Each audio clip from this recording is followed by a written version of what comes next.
Welcome to Get Over, the Consciousness Transforming Podcast for exceptional 21st century living.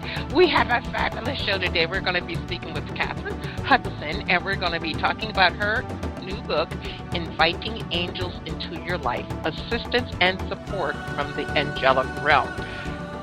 Folks, take a deep breath. You know, we need help right now. We need all the angels that can come around us and assist us in any way possible. And Katheryn is here to help us call on the right ones, to help us move our lives forward, not only our life, but our soul paths forward. So, listen in, take some good notes, and I do encourage you to go get this book. It's a keeper on my shelf, and you guys know I don't say that all the time, but she covers about 15 different angels and how they can help you, even down to what crystals, colors, the whole 9 yards. You're going to absolutely enjoy it. So, without further ado, let's get going. Now, the information shared on Get Over It uses intuitive and pragmatic insight to help you shift your consciousness to break through the blocks and release energy that is no longer needed. Yes, we're going to help you let go of the BS that is holding you back, but you guys know I always ask that question, are you truly ready to? And by the way, folks, BS is belief system. A bit about me for my new listeners. Intuitive since birth. I'm a third-generation intuitive with over 3 decades of experience supporting people to break through the blocks along their path. I'm a strategist for personal and professional transformation, revealing cutting-edge information that enables you to prosper and thrive. I spent 25 successful years in corporate America as an executive sales professional, and I am the founder of Healing Visions Ministries and the Northern California Children's Education Network, a 501c3 nonprofit. I also authored 2 books. I provide consultations and healings in all areas of life that heal the mind-body-spirit connection, allowing you to live your very best life.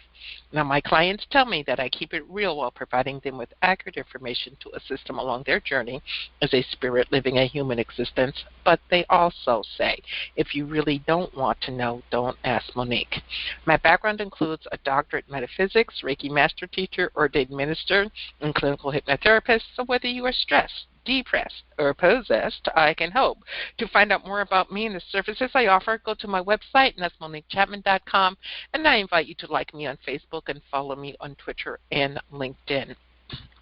My guest today, Katheryn Hudson, Bronx born and bred, teaches and works around the world with folks looking to open up their gifts and connect to divine assistance, especially in the form of angels. She lives in Paris, France, but she also spends time in New York City and the Emerald Isle of North Carolina, all beautiful places. Her book, Inviting Angels into Your Life, is the first of her books to be released in English, and she's a former banker and works to inspire others to find their way in alignment with the highest expression of life possible. And that comes with the help from friends in high places. And you could check her out at her website, and that's KatherynHudson.fr/welcome/ again, Katheryn Hudson. So that's KatherynHudson.fr/welcome/. Welcome, Katheryn. Oh, thanks so much, Monique. I'm so happy to be here. Hi, I am so glad you're here. There's so many books on angels that are, flooding the market, and sometimes you go like, well, why one more? But your book on angels is very distinctive. You concentrate on 15 angels, and there's much more, but you concentrate on what I call the core 15, and you truly share, I'm going to say cutting-edge information on how to connect with them. So, let's start with a little bit of your background. Your bio said you're Bronx born and bred, but you're living in Paris, France right now. You worked on Wall Street. So how did you get from that, I'm going to say, high corporate level to just living life and embracing the angels? It has been a journey. I took my sister's 10 years older than me, and when I was 6, I stole her, I gave it back. So I guess I borrowed her French book and started studying French. So I always wanted to be here, and I know now that it was because it was a soul call. So from the kid dreaming in the Bronx 6th floor walk-up of living one day in Paris and also being connected to spirituality and the existence of higher beings at that time. And then growing up in the Bronx, you kind of come away from that and ending up on Wall Street. It's been quite a trip. But I think that nothing has ever, the idea and the feeling and the call towards spiritual connection and also towards a connection in France has never left me. But the Bronx has never left me either. So when I do go back to New York, that's where I go. So it's a funny old life. The two places, I think they have a lot in common. And thank you for saying that they're all beautiful places. I think they are. But really the turning point was a funny story that's in the book. I don't know if you remember it, but I was actually working in Midtown Manhattan. Mm-hmm. And at that time, I was in a branch, and it was across the street from Grand Central Station. And I wasn't feeling that great. I'd been out the night before. I'm Irish. And so I was trying to dodge clients that day, actually. And a woman came into the bank, and she did not go to the tellers. At that time, there were many, many tellers. And she did not go to the tellers. She came directly back to where I was seated with a couple of bankers that were very happy to be of service. So I thought I could dodge her as I had other clients that morning. But no, she came directly toward me. And even though I kind of gave her my back and pretended to look curiously for some missing papers, there were actual files and drawers at that time, she persisted and she waited and she sat down at my desk until I turned around and served her. And the moment that I extended my hand with the typical banker greeting, hello, I'm Katheryn Hudson, how may I help you? She did not take my hand, and she said, no, I'm here to help you. And she placed in my hand an amethyst crystal saying, this will help you with your addictions. Oh, wow. And Monique, it was a moment. And I'm telling you, and again, I'm all shitters. You know, it's just, I have the crystal right in front of me as you're speaking. It was a moment. And for the first time in my life, I didn't have a quick comeback. I looked at the rock in my hand, and it's not a small amethyst either. I looked at it, and my brain was reeling, trying to make some sense of what was happening. And then finally, I was such a cynic, I thought I had it. I know. I lifted my head to tell the woman, you know, you can't sell this stuff in this bank. She was already at the door. She was already leaving. Mm-hmm. So this woman came into the bank to deliver a message and a crystal, and then she got right out of there. So that marks the beginning. Let me ask you a question about that, though. Do you, in your heart of hearts, do you believe that she was truly a human being, or do you believe that she was an angel that took the form of a human to help you? That is the ultimate question. To my mind, she was either my guardian angel who was tired of saving my ass, because I would get myself in trouble. And, you know, angels can't intervene if we don't ask, unless the person is putting themselves in risk of mortal, you know, some mortal situation where they might die and it's not their time yet. So I would get up to trouble. So I think that my angels were a little bit tired of chasing me around. But it was either that, so somebody who had taken my angel that took form, or, and this is kind of how I feel, somebody like you and like me, a person who had such an open channel that they received this guidance, this message to do some good, and listened to it, came in, did the deed, did the delivery of the message and the stone, and then left.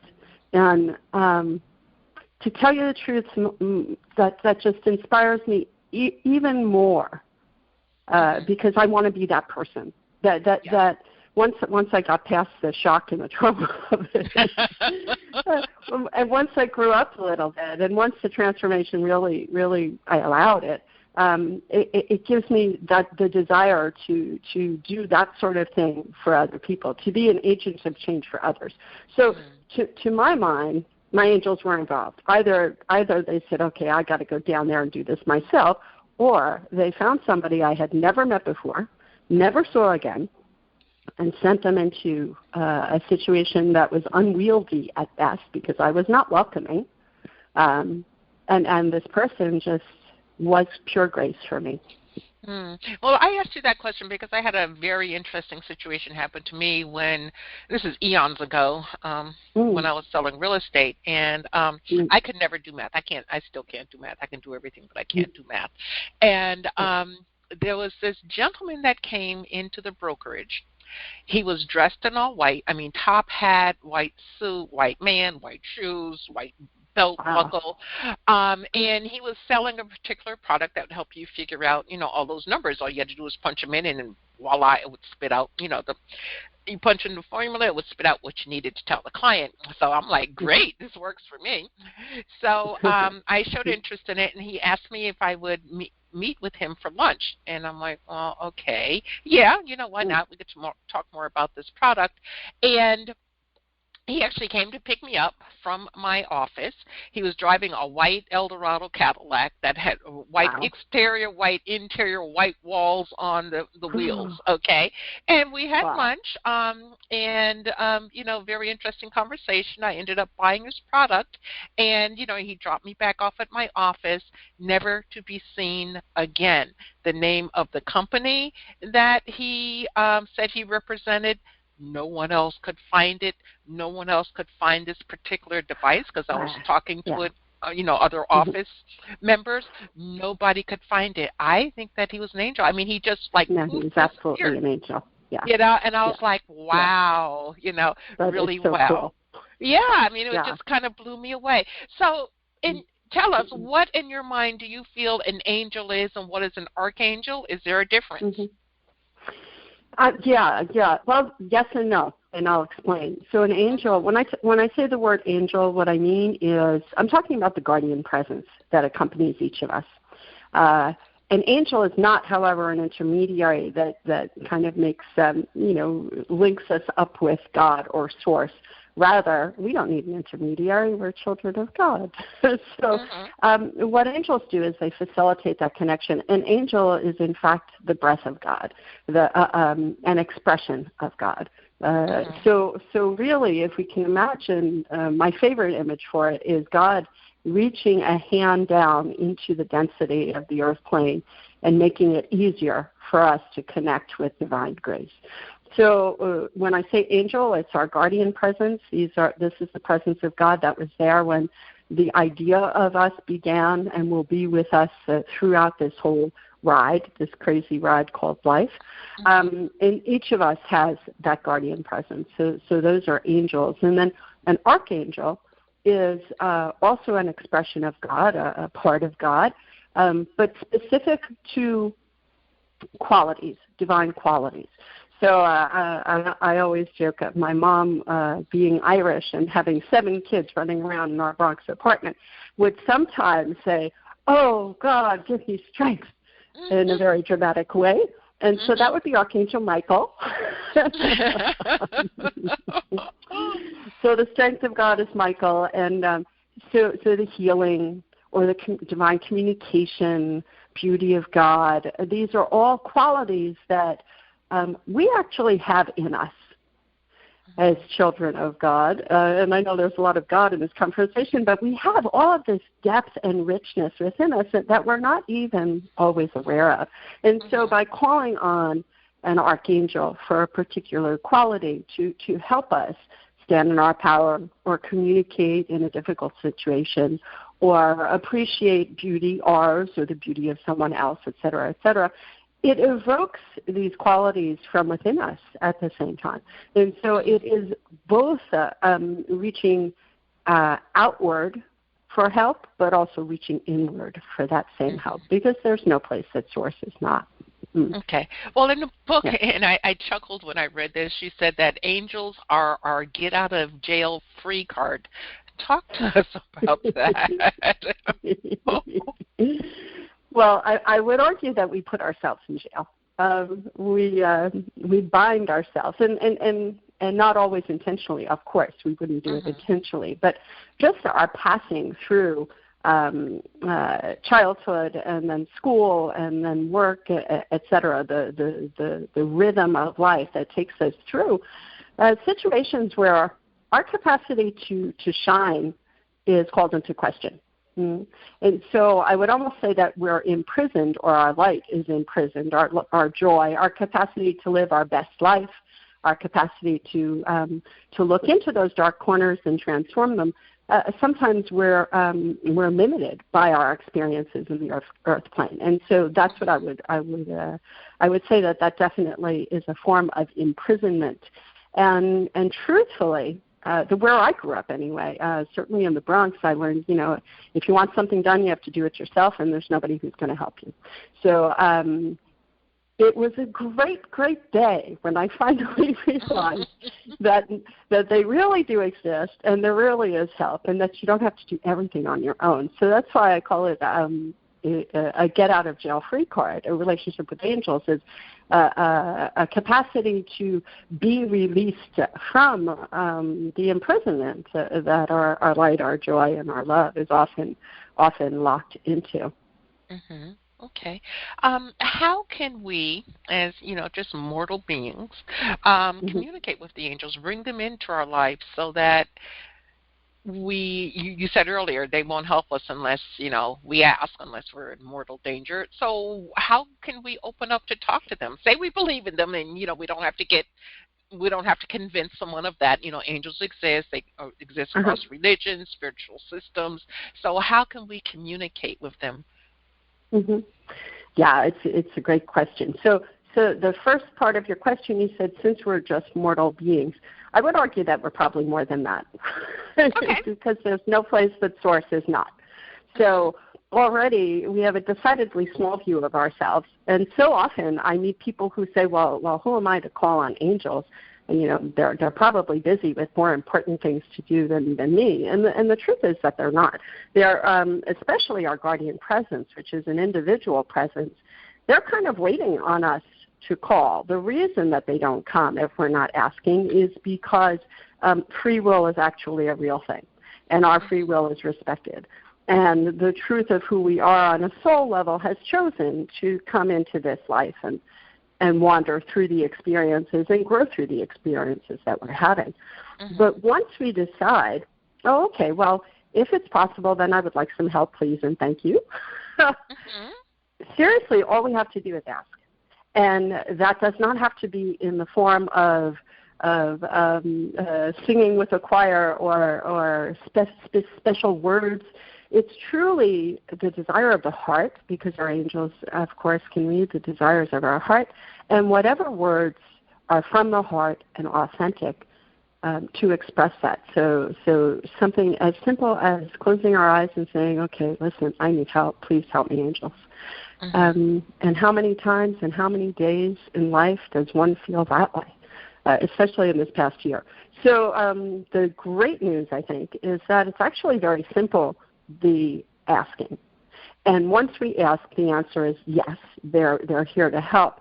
What I notice most often with clients and with students is that the problem is they don't know how to wait for the answer or recognize the answer when it comes. Because nobody taught us how to do this stuff, In fact, maybe the opposite was taught. I always laugh, we think it's so adorable when an 8-year-old says, oh, yes, I have a guardian angel who loves me and watches over me. But if you say it and you're 28 or 38 or 48, eyes roll and people think, oh, okay, this one's had a little too much to drink. But effectively, there's no expiration date for angels. And interestingly, I think it's very interesting that about the time when it's no longer socially acceptable really to talk about having guardian angels is about the teenage years. And that's exactly when we start to really need them, most of us. And some of us need them before that, but most of us really start needing them as we step into more grown or adult roles and life becomes more complicated. So I would argue that this poo-pooing of angels is kind of almost intended and I'm not going to get into conspiracy theories, but when we start to need them, we are given to understand that they're not really there, that was just a nice story for children. So wasn't I delighted when I found out that truly we just have to ask. And once we do ask, to pay attention to the signs, what we might see, what we might feel, what we might hear, or what we might suddenly just understand. And so these forms of clairvoyance I talk about in the book. Yeah, I was gonna go there because you said that teenagers, they can't believe or stop believing in angels, but we lose all of our most people lose their clairs by the age of 5 because it's not socially acceptable. So talk to us a little bit about the clairs and how we could work and communicate with angels, and what are your thoughts on why society has to dumb us down on this? Well, yeah, isn't it something? Are you noticing? I'm sure you're noticing with your clients, as I am, that now as more parents are aware, more children will be keeping their clairs open because the parents are knowing how to support them better. Because back in the day we weren't supportive of this kind of thing unless it was something in the family. So a lot of what I do is help people open up to their clairvoyant gifts, because our 5 senses are not all we've got. And while there's a difference between how I play guitar and how Mozart played music, there's like Jonathan Edwards, and then there's, but each and all of us have the possibility to open up to gifts that are more than the 5 basic senses that we were brought up with. And I would almost, I definitely would. I wouldn't almost. I would say that there's a link between the 5 senses. The 5 senses help us interpret the physical world around us, and the clairs really bring us more into connection and help us to connect with what is perhaps not as visible. And so with clairvoyance, I see more and more people noticing signs, and signs like repeating numbers or feathers, or really a sign can be just about anything. The people who have the rare gifts, the Mozart level gifts of seeing auras, angels, dead people, really are just people that are more comfortable with their gifts. It's either stayed open since they were children, or they've gotten to the point where they're comfortable with it. In my experience, we can reopen gifts by starting with our physical clairs and then move to a comfort level that allows us to see beyond the veil. So I'm really excited about the exercises in the book that are teaching people, and people are starting to contact me. And I think if we could, by word of mouth, everybody open up to our gifts, and then let others know that they've got them too, and that this is not a domain of elitism, but rather every individual is an instrument that will play differently, and recognize the value of how our instrument plays rather than wanting to play like somebody else does. So the capacity of feeling is very often underrated and undernoted. Everybody feels. Everybody's got clairsentience. The whole idea of walking into a room or walking into a restaurant, and sometimes it's just like, no, I can't eat here, and leaving. I think everybody's had that experience. Well, why does that happen? And maybe it's the decor, but if it's not the decor, it might be that the energy of the place is just not resonating well with our own energetic field. Or we might walk into some place, it's so wonderful in here. We might be immediately elevated because the energy is just so delicious.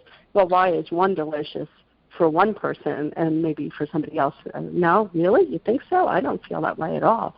So beginning just to notice what we're already expressing, and starting as a starting point with, okay, I recognize that I do have clairsentience, and it expresses with good chills and bad chills, for example. And I think everybody gets the good chills and the bad chills. Now, they're just chills. Why do we know that some are, oh, wonderful, and others are like, I shouldn't walk down that street? So as we start to realize that we're already experiencing some of these gifts and lend more credence to them than say school taught us to do, I think that people will realize that a lot of this stuff is way more normal than we thought. The reason that I think that society puts the shibosh on this kind of thing is really fear. And it's always fear that blocks love. And so fear of the unknown, fear of something scary happening. I know that for myself, and I'll admit it, at the beginning with angels, I said, listen, I don't want to hear you right away. I don't want to hear you. That's going to freak me out. And it was a few years after I was communicating that I said, okay, now I'm okay. Now I'm all right. You were ready. And they waited for me. Yeah. Well, it's interesting. So the fears that, pardon me. Well, I'm going to talk about, I want to delve a little bit deeper into fear. On page 38 in your book, you talk about fear trumps love. So talk to us in that vein about fear and love and how we can get past the fear, or at least work with our fears. Yeah, absolutely. So, the language of it is funny, isn't it? So we when we arrive, when we arrive, I couldn't help myself. I'm sorry. And it's fine, because that's what I was thinking when I was reading the book and I wrote the question down, and that orange thing came to my mind, and it's like, oh my goodness. So talk to us. So when we come into the game, when we're born, we're coming directly from source, and we're coming into the earth plane where there is a lot of heaviness and there's a lot of beauty, but there's also a lot of ugliness. So we've got this duality going. And we arrive, and when children arrive, aren't they beautiful? When children arrive, they're already shining. When children arrive, they open up their arms, and they're ready. I'm here. I'm ready to love y'all. And then, hello? Is there anybody out there? There's this non-response at the same level, because human beings, once we get here, and we're here a while, and certainly as we grow into adults, we've learned not to express the fullness of that spontaneous enthusiasm of light and love and joy.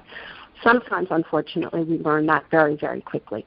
And so when children come into the world, there's love, and then the response is not always at the level of what we're offering. And so you kind of take a step back in the world, close, cover up, build fortresses sometimes. I had moats in a big castle.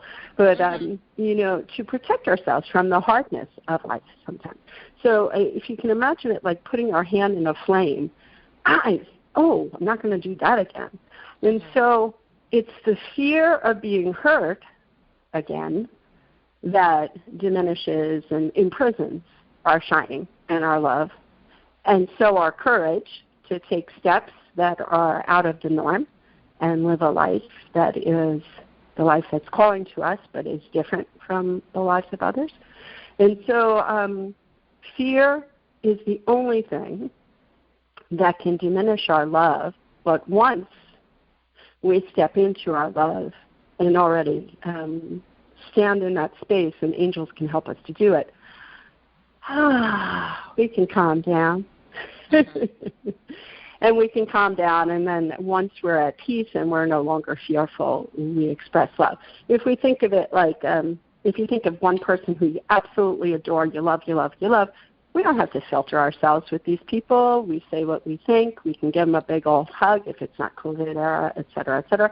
But we're very comfortable and fluid, and there's no barriers that we're putting up. It's rare to have those people to that degree in our lives, but that's love flowing fully and freely. Why not, working with the angels, make that be how we are all the time? That's my goal. I'm hoping I'll get there. Yeah, well, it's all a work in progress for all of us if we're existing on Earth plane. Isn't it? Yep, it is. Folks, we're speaking with Katheryn Hudson, and her book is Inviting Angels into Your Life, Assistance and Support from the Angelic Realm. And you can check out her out at her website, and that's katherynhudson.fr/welcome, KatherynHudson.fr/welcome/. Katheryn, in your book, you also talk about, you share this wonderful story, and it kind of made me chuckle because I remember having the same argument with my parents.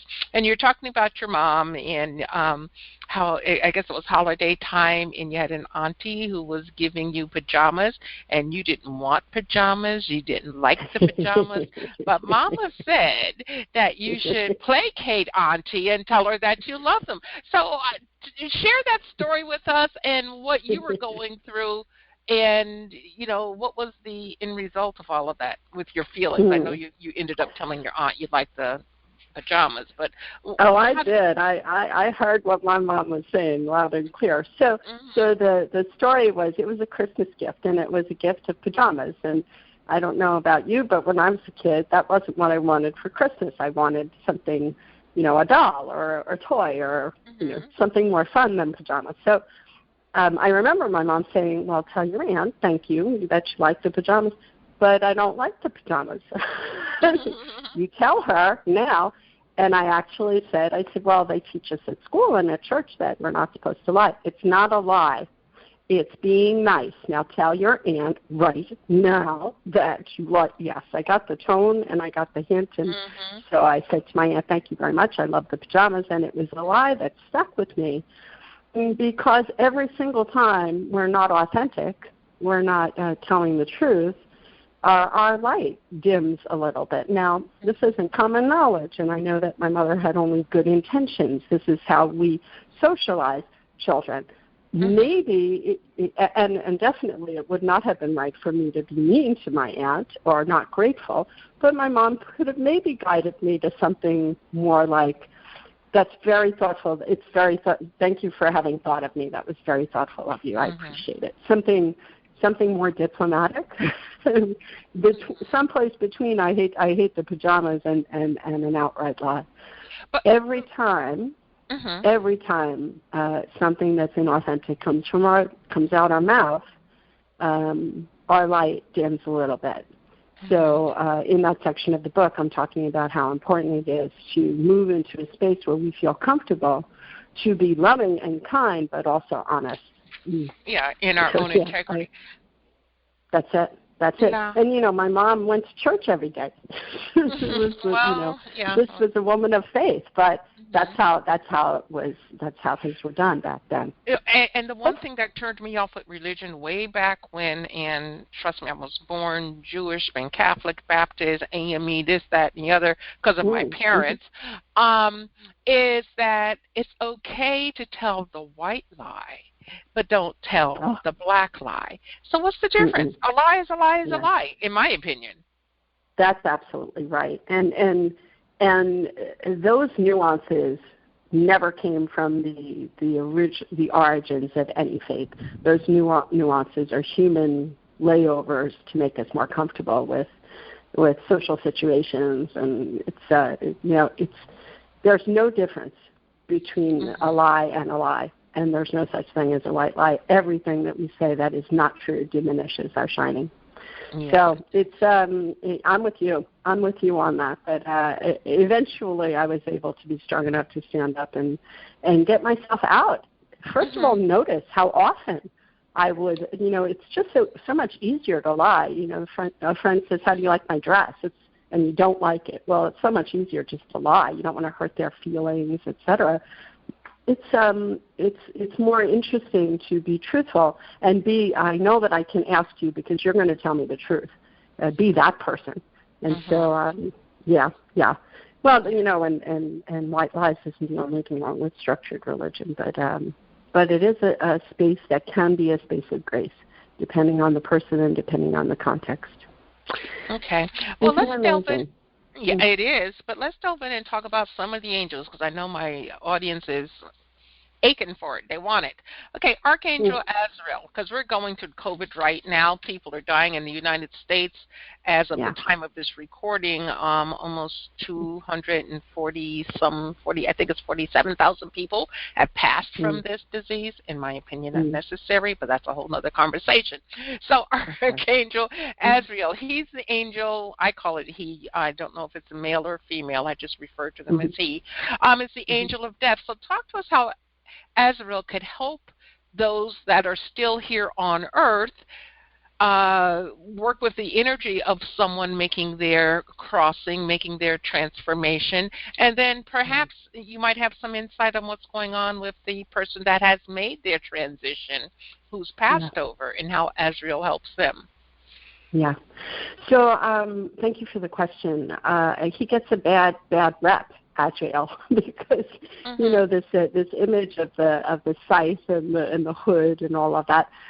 Azrael, I think we've all heard the stories of people who have had near-death experiences that have died and come back, and they all talk about the light. They see the light. That light is Azrael. So Azrael comes to accompany us home, comes to take us home when we actually cross over, when we actually have our last breath, and on our last breath, our spirit is carried forth. So that's his role once we actually pass, and a very powerful presence of love, and many people say that they kind of didn't want to come back because it's just so reassuring and helpful. But for us, for those of us that are here, so often a death is more difficult for the people who are left behind because we haven't gone on to the freedom and release of what is to come afterward. So it's very interesting, I think, to call on Azrael to accompany, yes, so that we can accompany better the people who are passing, but also that he accompanies us so that we're able to get more and more comfortable with the fact that life doesn't end when we die, and so we get more and more comfortable with the fact that someone is dying. If we're seeing somebody, let's say it's the end of the school year, and we see our best friends, and we know we won't see them over the summer now, this time frame. But everybody's had this experience. Oh, goodbye. But we know we're going to see each other again in September. So it's easier. If we thought we would never see that person again, that their lives were going to completely end, that would be a much more difficult parting. And in fact, the beauty of working with Azrael while we're still here on the Earth plane is that we can get way more comfortable with the fact that there is a continuity, that there's not an ending, and we can treat the honor of accompanying somebody in their last days and their last moments as that, because it is truly an honor. And instead of rendering their departure more difficult, we can make it peaceful and joyful as far as possible. And so Azrael, and I say he also, and none of the archangels have genders, of course, but there are energies that are more masculine and there are energies that are more feminine. And so I'm with you on Azrael. I use the he also. But we can ask Azrael to give us a sense of what is at the same time occurring all around us, but is on the other side of the veil, so perhaps not so visible, or we're not seeing or feeling or hearing or knowing. Azrael can, in that way, also help us open up our clairs, to recognize when we get signs from somebody who's died, for example. So often a loved one will try to catch our attention, and I love these moments because the heart notices it. Oh, that must be Dad. And then the head goes, no, it's just a coincidence. Don't believe and the yourself. fact that everybody laughs when I tell that story, it shows us something. Yeah. Yes. Yes, it definitely does. It definitely does. Now, there are two angels that you talk about in the book that I'm very well versed with, but a lot of people, when you mention their names, they're like, huh? And that's Sandalphon and Metatron, and I actually call them twins. I don't know if they were twins, but they're brothers. So talk to us about Metatron and Sandalphon, who they are, and how they can assist us. Mm. So as I was mentioning, each of the archangels carries a certain vibration or frequency as an expression of a certain aspect of source. And Metatron is becoming more known as I'm talking to people in spiritual circles. And that's good, because that means we're growing in wisdom. Because Metatron is really carries the energy of the wisdom of God, and enables us to access the deep wisdom that we're already carrying around within us, but which is covered in some cases by layers of limiting beliefs that we've kind of been drinking in through osmosis since we're born. Mm-hmm. So Metatron is a great ally for helping us to understand things. Now, on a very tangible level, if somebody's going to have tests, so he's great for kids. If there are examinations or tests, or if we have to understand things for school or work, he can be very helpful. He can also be very helpful in understanding more esoteric questions or things that don't seem to have any sense at all. For example, I had a fear that was just not rooted in any physical experience I'd ever had. I like freak out when I walk on rocks. Well, I didn't really walk on rocks when I was back in the Bronx, and so I didn't know where this came from. And working with Metatron, I got an insight into the root of it, and therefore what to do to release it. So what's so interesting about Metatron is he can give us information to help us understand ourselves. So love, love, love Metatron. And then Soundophone, gosh, Soundophone is the music of God. Soundophone carries the energy of all music. He helps us to release our voice, to release and free the instrument that is our body, and to align with the highest expression that can be carried. I'm smiling talking about him because the energy is so sweet and so gentle. And while I'm saying he, and there are more feminine energied archangels, really the most gentle is Soundophone.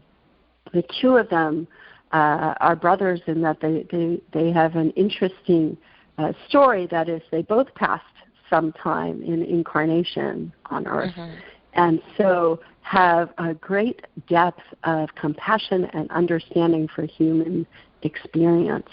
And so these are I'm saying these are two of my favorites, but I don't know that I could say the others are not. Well, it's like a whole army up there working, with us and for us and around us. And I think it's wonderful. Now, one thing I love in your book, you talk about, you have a chapter on mastering your energy, and you have a very easy, simple way of clearing chakras. Something that, frankly, I had never thought about before, but I tried it, I worked with it, and it's like, wow, folks, this actually works. So could you share with us, the scale, the do, re, mi, and how that works with adjusting our chakras? So I knew it was that one. So yeah, because it's so, once we hear it, it's like, oh, of course. So if we think of our body as an instrument that we're playing while we're here on Earth, and then the we is much more than the body, of course.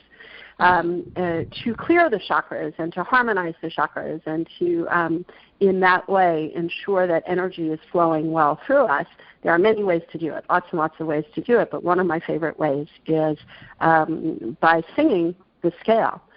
The most important mechanism, or the reason that any clearing exercise is effective, is clear intention.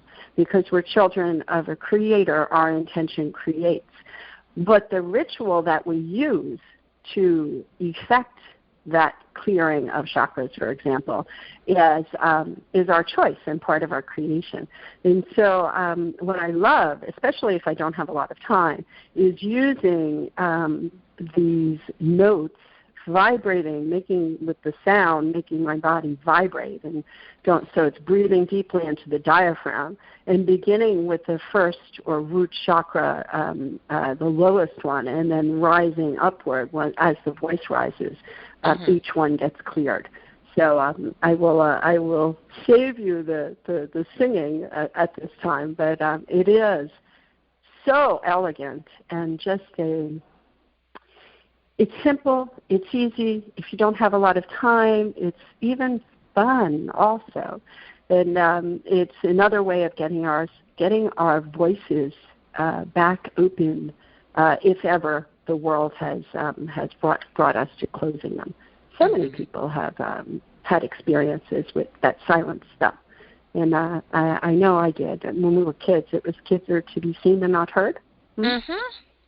So if you grow up with that, it's time to take those voices back. And one way to do double duty is to take our voices back and sing the do, re, mi, fa, sol, la, ti, do going upward.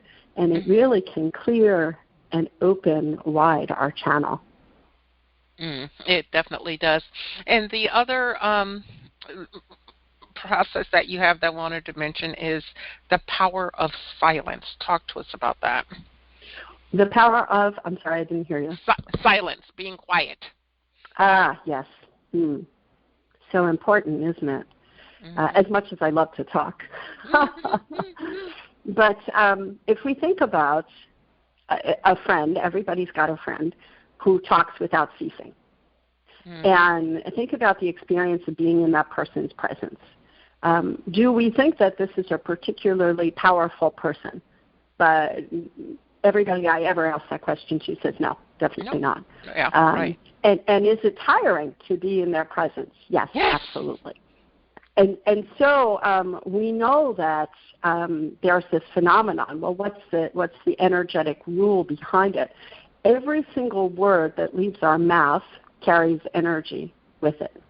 And so, and we create with that energy. So for somebody who is prattling on about nothing, just talking to fill space, these people are unknowingly, of course, giving all their energy away, spilling it all out, so they're not keeping anything for them, and they're not creating much of anything with it. So the invitation is to recognize that every single word creates. When we are with somebody who doesn't speak very often, so if we think about there's a big dinner at a dinner table, and there's one that's going on and on and on, and our eyes are glazing over, and we're trying to pay attention. We're maybe thinking about, I have to call mom tomorrow, And then at the other end of the table, there might be somebody that's not speaking at all, and suddenly that person starts to talk. Everybody turns. Because we're not accustomed to them speaking, we attribute value to whatever it is they're going to say. Whether or not it's just a natural reaction. So as we move into spaces where we are more and more comfortable with our own silence, because so many people are not comfortable with silence.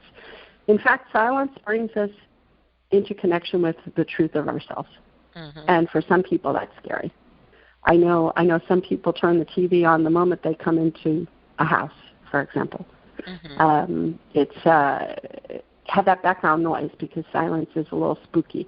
Silence is only spooky because the truth of who we are is just behind it. But the truth of who we are is beautiful. It's just that nobody told us that this is something that we could delve into to good effect. So silence, I think, is one of the major tools that we can use when we decide to step into our power. To not give away our energy, not give away our power, to speak when we have something to say and when we're creating consciously with those words.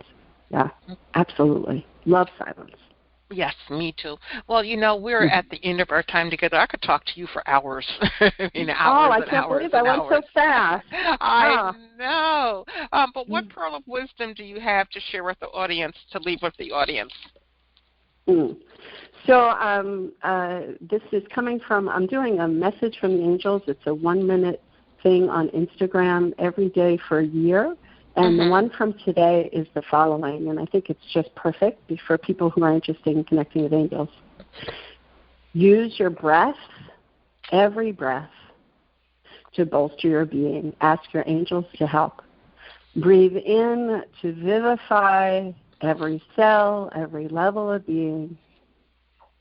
And breathe out to release all toxicity. This is at any rate how breathing works.